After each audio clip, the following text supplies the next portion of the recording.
There are so many genuine Christians that are struggling to experience the peace and joy of God. And it leaves them feeling grieved, it leaves them feeling confused, because this is something that they really want. This is something that the Bible promises, and it's something that God wants for us. And they try everything. They fluctuate between just trying to let go and rest in the finished work of Christ and trying to be more diligent and press into God more. And they just come away from it without the peace and joy of Christ. And they just feel tied up in knots. What am I not getting? What am I doing wrong? So I want to get straight to the point and tell you the truth here. You cannot experience the peace and joy of God. You will not experience the peace and joy of God by seeking after the peace and joy of God. I know that sounds crazy and so counterintuitive. We want to seek after those things that we want. But the peace and joy of God is only the byproduct of knowing God, of seeking after God and of knowing Him. We experience that as a byproduct without trying to experience that. When we are trying to seek after something like the peace and joy of God, which can be an emotion and a feeling, what we're actually doing is we're actually telling ourselves in our mind that we don't have the peace and joy of God. And then when we're seeking after it and we're not obtaining it, it's just reinforcing the fact that we don't have it. So we're actually identifying with the fact that we don't have it. And then that's making us try harder to think harder. Why don't I have it?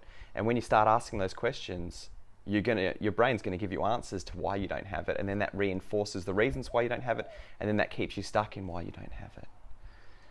And that's the reality. It's like with anxiety. You can't get rid of anxiety by trying to get rid of anxiety, because you're giving more fuel to that anxiety. You have to be able to let go of the anxiety and just continue on as you would if you didn't have it, even though it's there and even though you hate having it. And you may hate the fact that you're not experiencing the peace and the joy of God. I get that. But what you need to do is you need to put that out of your mind. You can come before God and bring that to Him.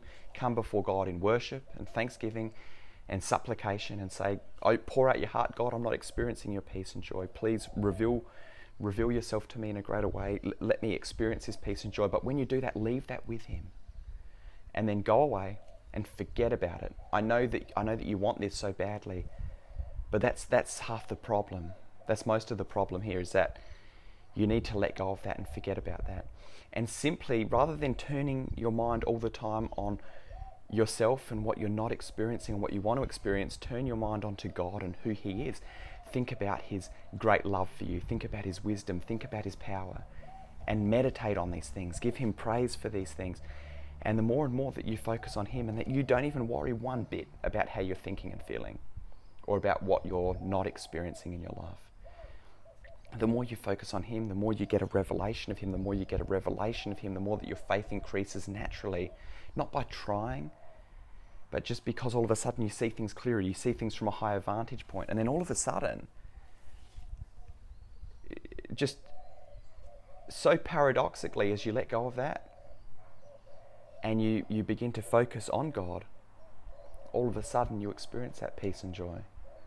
But then people fall into the trap of trying to just focus on God in order to experience the peace of joy, which is still just trying to experience the peace and joy. And then you end up back in the same position, because what you're looking for as the result of all of your seeking God is that peace and joy there now that I'm just seeking God and forgetting about the peace and joy. But you're still very much stuck on this concept of going after the peace and joy.